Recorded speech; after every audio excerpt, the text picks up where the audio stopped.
Assalamualaikum warahmatullahi wabarakatuh.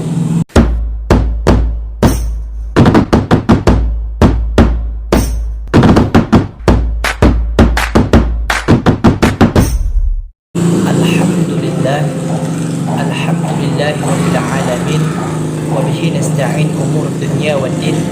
Wassalatu wassalamu ala asrafil anbiya'i wal mursalin wa ala alihi wa sahbihi ajma'in, amma ba'd. Pertama-tama dan yang paling utama, marilah kita berusaha meningkatkan takwa kepada Allah Subhanahu wa taala dengan menjalankan segala perintahnya dan menjauhi segala larangannya. Selawat berangkaikan salam mari kita curahkan kepada junjungan Nabi besar kita Muhammad sallallahu alaihi wasallam dengan melafazkan Allahumma salli ala sayyidina Muhammad wa ala alihi sayyidina Muhammad. Semoga kita diberi syafaat di yaumil hisab nanti. Amin amin ya rabbal alamin. Baiklah, perkenalkan, nama saya Alfredo, asal prodi Manajemen Pendidikan Islam dari kelas MPI 2. Dan di sini saya ingin mempresentasikan hasil makalah kami yang ini disusun oleh saya sendiri, Alfredo, asal dari Kabupaten Labuhan Batu, dan Muhammad Al-Fatih berasal dari Binjai, dan Sri Rahayu Ningsih berasal dari Batubara. Adapun judul dari makalah kami ini ialah Konsep Dasar Pendidikan Islam. A. Pengertian pendidikan Islam. Pendidikan dapat diartikan secara sempit dan dapat pula diartikan secara luas.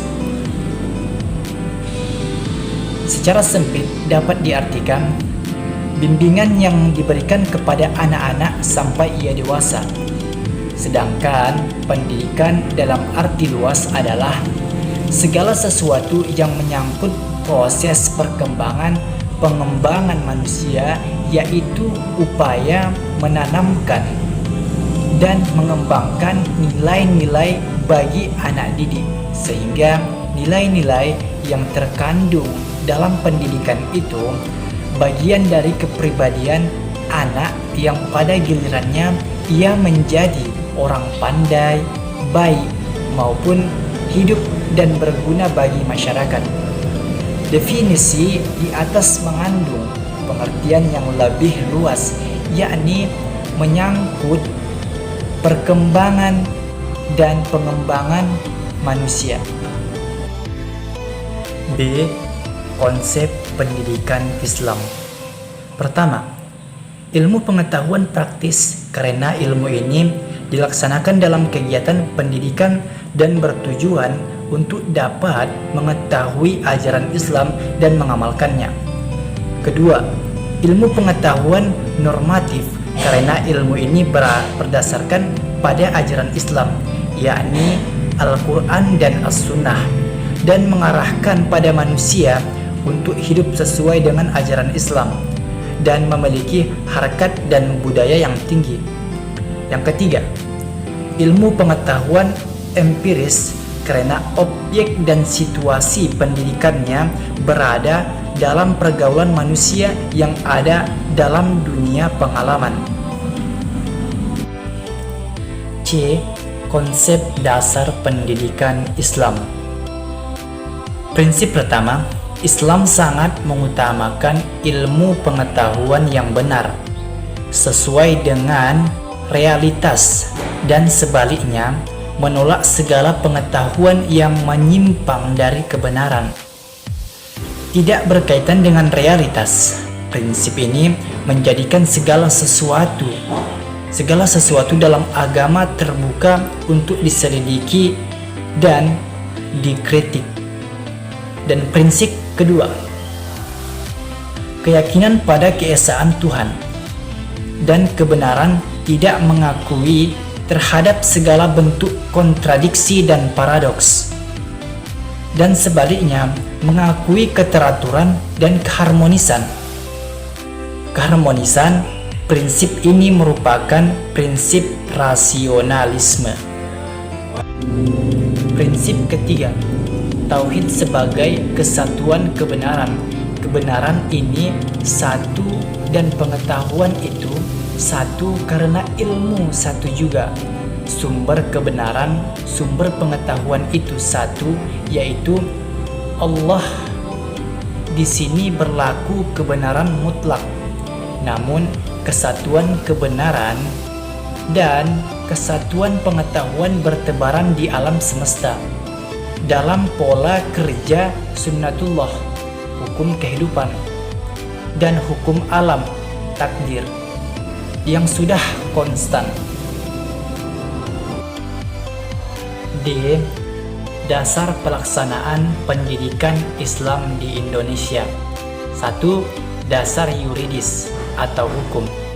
Dasar ideal yakni falsafah negara, yaitu Pancasila. Dengan sila pertamanya ialah ketuhanan yang Maha Esa. Mengandung pengertian bahwa bangsa Indonesia memiliki kepercayaan dan ketakwaan kepada Tuhan yang Maha Esa, dan untuk merealisasikan hal tersebut maka diperlukan pendidikan agama, karena tanpa pelaksanaan pendidikan tersebut ketakwaan kepada Tuhan sulit untuk terwujud. Di samping itu, dasar pelaksanaan pendidikan Islam di Indonesia adalah Undang-Undang Dasar tahun 1945 pasal 29 ayat 1 dan 2 berbunyi, negara berdasarkan atas ketuhanan yang Maha Esa, dan negara menjamin kemerdekaan tiap-tiap penduduk untuk memeluk agama masing-masing dan beribadah menurut agama dan kepercayaan. 2. Dasar religius. Yang dimaksud dengan dasar religius di sini ialah dasar-dasar yang bersumber pada Al-Quran dan Al-Hadis tentang perintah pelaksanaan pendidikan yang merupakan perintah dari Allah dan merupakan ibadah kepadanya. Di antaranya tertera dalam surah An-Nahl ayat 125 yang berbunyi, A'udzu billahi minasy syaithanir rajim. Bismillahirrahmanirrahim. Ud'u ila sabili rabbika bil hikmati wal mau'izatil hasanati wajadilhum billati hiya ahsan. Yang artinya, serulah manusia kepada jalan Tuhanmu dengan hikmah dan pelajaran yang baik, dan bantahlah mereka dengan cara yang baik. 3. Dasar sosial psikologis.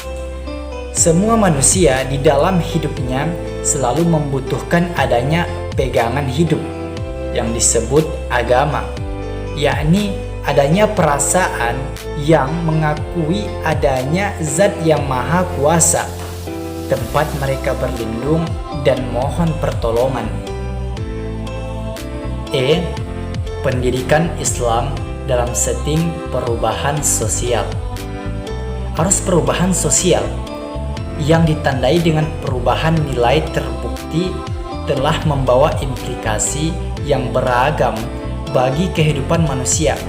Meskipun disadari perubahan sosial telah membawa keuntungan, kemudahan, dan kenikmatan hidup manusia, dampak negatif yang mengiringinya tidak bisa dihindarkan. Gelombang modernisasi, kata lain dari pembangunanisme dan industrialisasi yang dilakukan di hampir semua negara berkembang seperti Indonesia, ditambah dengan pesatnya ilmu pengetahuan dan teknologi di satu sisi memang membawa kemajuan dan kemakmuran. Demikianlah hasil presentasi kami hari ini. Mudah-mudahan ada manfaatnya bagi kita semua. Amin ya rabbal alamin. Jikalau ada kesalahan, kami mohon maaf. Yang benar dari Allah, yang salah dari kami pribadi. Wabillahi taufiq wal hidayah. Wassalamualaikum warahmatullahi wabarakatuh.